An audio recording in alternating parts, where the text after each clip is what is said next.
Imagine que você está na pré-adolescência e é o único da escola que ainda tem uma babá. Claro que esse é um motivo para que você vire piada de seus colegas. No entanto, as coisas começam a ficar estranhas quando em uma noite, em vez de ir dormir, você fica acordado e vai espiar o que a sua querida babá está fazendo com os amigos dela na sala de estar. E é aí que algo surpreendente o pega. Ela organizou um culto satânico. E agora, como você vai sair dessa com vida? A história inicia com o protagonista na escola. Nela descobrimos que todos enxergam um garoto como uma pessoa extremamente acanhada que tem medo de tudo e todos. Já conhecemos também Melanie, que é colega e vizinha dele. A garota é bem bonitinha e inteligente, pena que o pai dela vem agindo como um idiota depois do divórcio. O homem parece que regrediu e quis voltar a ser adolescente. Continuando com Cole, no caminho de casa, o garoto é incomodado pelos seus valentões. Acontece que ele é sempre procurado, mesmo não fazendo nada, e como o protagonista não consegue enfrentar os seus problemas, o líder do trio acaba até o empurrando. Nesse momento, Bee aparece. Ela é a babá de Cole e mais velha do que os garotos, então ela manda o recado para que nenhum deles volte a incomodar o protagonista. Depois que o trio sai de perto, Bee ensina algumas coisas para Cole se defender e depois o leva para casa. Na próxima cena, vemos o protagonista em mais uma aula com seu pai para aprender a dirigir. Contudo, o garoto tem medo de conduzir o veículo, então apenas se arruma no banco e liga o carro. Seu pai sabe a dificuldade que é apenas fazer essas coisas, sendo assim um incentivo a progredir da próxima vez. Um dos hobbies de Cole é modificar os seus carros de brinquedos para que façam manobras diferentes, entre outras coisas. Dessa forma, há vários espalhados pela casa. Novamente na escola, o protagonista conversa com Melanie e a garota levanta a hipótese de que Bee leve garotos para a casa dele depois que o protagonista dorme. Então sugere que nessa noite Cole fique acordado para ver o que a babá está fazendo com os seus convidados. E falando em Bee, ao olhar para a grade da escola, o protagonista enxerga ela com outro menino. Mais tarde, a babá chega na casa de Cole para ficar com ele no final de semana, enquanto os pais do garoto vão fazer uma viagem. Antes de sair, o casal alerta o protagonista para cuidar da casa, incluindo a segurança, pois como é feriado, vários vizinhos também não vão estar em suas residências. Assim que os pais de Cole saem, Bee e ele se divertem bastante. Chegando perto do horário do protagonista dormir, como o garoto não está com sono, a babá oferece para ele uma bebida para o ajudar e como Cole prometeu ser mais corajoso essa noite para Melanie, decide aceitar. Entretanto, quando Bee não está olhando, o protagonista coloca o líquido do copo em uma planta e finge que o bebeu. Em seguida, os dois sobem para o quarto de Cole e ele é posto na cama. Nesse momento, podemos perceber o quanto o garoto gosta dela, pois parece ser a única pessoa que ele confia para se abrir. E Bee o trata como uma pessoa normal em vez de ficar rindo de seus medos. Como imaginado, o protagonista não dormiu, mas para a babá ele estava apagado em seu quarto, então depois de algum tempo, alguns amigos de Bee chegam na residência. Quando Cole vai pé por pé ver o que estão fazendo, no começo apenas observa o grupo jogando verdade o desafio, entretanto logo as coisas mudam. No fim do beijo de Bee com aquele garoto que o protagonista havia visto mais cedo que ela estava conversando, a babá pega duas facas e crava na cabeça dele. Claro que dessa maneira Sam acaba perdendo a sua vida e Cole descobre que Bee está comandando um culto satânico. A princípio, para que o desejo de cada um se realize, eles têm que usar o sangue de um sacrifício, mais de um inocente, ir o derramando nas páginas de um livro enquanto recitam em voz alta os versos. E de quem será o sangue do inocente? Isso mesmo, Cole. Assim que o garoto escuta que fará parte dessa loucura, ele volta para o seu quarto com cuidado, liga para a polícia, depois pega o canivete e começa a pensar em uma maneira de sair pela janela, pois é uma altura considerável, já que está no segundo andar. No entanto, o protagonista volta para a cama após ouvir os passos do grupo subindo para o seu quarto e faz o possível para fingir que está dormindo. É difícil, pois Bee o espeta para tirar o seu sangue e Cole tem muito medo de agulha, mas eu diria que nessa o garoto se saiu muito bem. E por um detalhe que ele não escapa de Bee, como o protagonista acabou deixando a janela aberta, ela percebeu que havia algo de errado, então fingiu ter saído do quarto. Ao pensar que está sozinho, Cole levanta de sua cama e continua com o plano de descer pela janela. No entanto, em seguida começa a se sentir meio tonto e logo desmaia. Assim que acorda, ele está preso em uma cadeira na sala e todos estão na sua frente. Bee faz com que o protagonista come algo, dizendo que ele desmaiou por ter pouco açúcar no seu sangue, e tirar um pouco do sangue dele pode ter influenciado de alguma forma. O grupo ainda não sabe que Cole viu tudo o que eles fizeram, então no começo a babá até tenta contar uma história de que tirou o sangue dele para um projeto de ciências da sua escola. Mas quando eles escutam o barulho da viatura da polícia, se dão conta de que o protagonista virou uma ameaça. O garoto começa a gritar pedindo por socorro, sendo assim Max dá um chute na cadeira dele que o faz cair de costas e quebra o assento. Com seu canivete, o protagonista consegue cortar as cordas e se soltar. Enquanto isso, os dois policiais têm as suas vidas tiradas, mas acabam deixando um dos integrantes feridos, e dessa vez foi a líder de torcida. No entanto, os problemas do grupo continuam quando o rádio dos policiais começa a receber chamada dos outros agentes perguntando qual a situação da casa. E como o Cole queria seguir a profissão, ele sabe os códigos deles, então Bee aproveita disso para afastar as autoridades. Aproveitando que o grupo estava distraído com a Allison, que foi ferida, o garoto saiu correndo e subiu para o seu quarto. Logo John foi atrás dele, escorregando nos carros de brinquedo que o garoto deixou no caminho, acabou despencando do segundo andar e perfurando seu corpo em um troféu que ele caiu em cima. Dessa maneira, Max teve que ir atrás de Cole para terminar com o garoto, mas usando alguns lençóis, o protagonista conseguiu sair pela janela do seu quarto. E na garagem ele pegou o cobertor, fogo de artifício, isqueiro e uma parafusadeira para se esconder debaixo da casa. Infelizmente, Sonya acabou pensando em ir até o lugar para ver se por acaso o protagonista não estava ali, então quando é descoberto, para se proteger, ele usa o fogo de artifício e aprende lá embaixo. Combinando o fogo com o inseticida, gera uma explosão e desse jeito, Sonya perde a sua vida.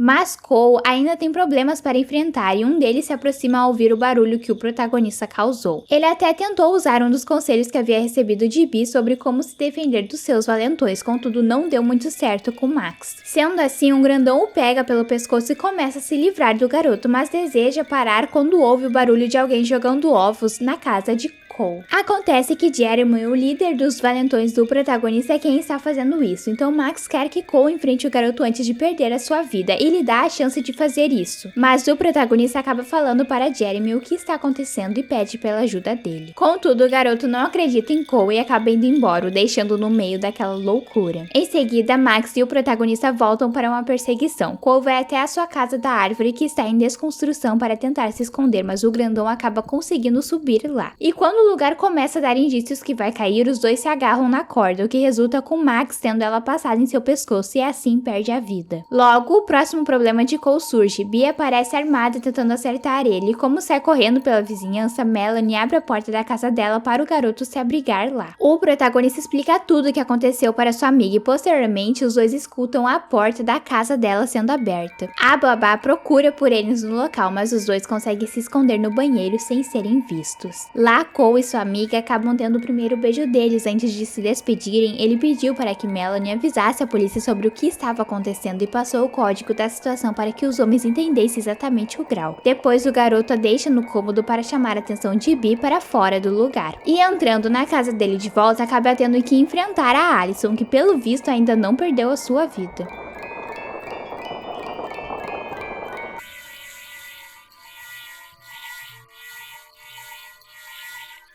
E ela perde assim que Bee aparece, pois a babá atira na cabeça dela. Cole age rápido e pega o livro com os versos que eles iriam usar no ritual. Então, com um utensílio usado para acender o fogão na mão, ele ameaça queimar o objeto se Bee não contar algumas coisas. A babá até sugere que eles deixem tudo de lado e que falem para as autoridades que estavam sendo caçados pelo restante, mas o protagonista ficou esperto o suficiente para não cair na lábia dela. Então, ele coloca fogo no livro e depois sai correndo. Cole vai até a residência de Melanie e pega o veículo do pai dela. Ele vai com tudo na direção da sua casa e joga o carro contra ela.